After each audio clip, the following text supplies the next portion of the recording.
Before a regular show The Lost Tapes releases on the 11th of May, come with me to recap the most important episodes.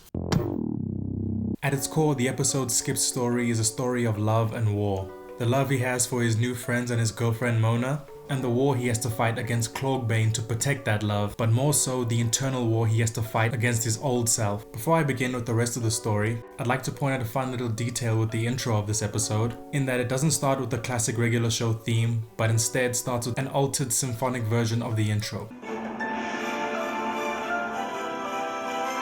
This episode's with Mordecai and Rigby working with Skips on the roof of the park house. Mordecai and Rigby beg Skips to tell them the story of how he got his immortality. And we see from Skips' reaction that Skips isn't that much of a fan of being immortal, but he decides to humor them by letting him know how he got it. During the flashback, there's a fun little nod to Mark Hamill's days as Luke Skywalker. A long time ago, in a high school far, far away.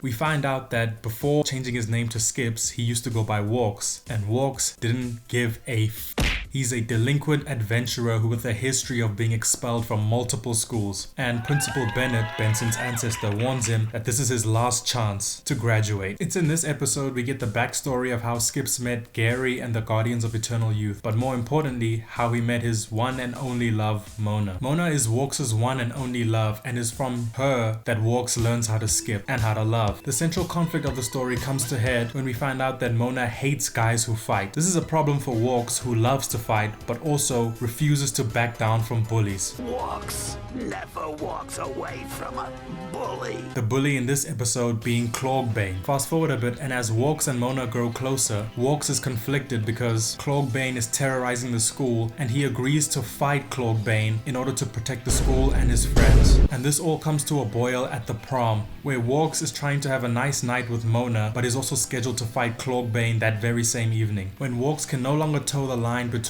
having to fight Clogbane and being a good boyfriend to Mona, Walks and Clogbane begin to fight right in the middle of the prom.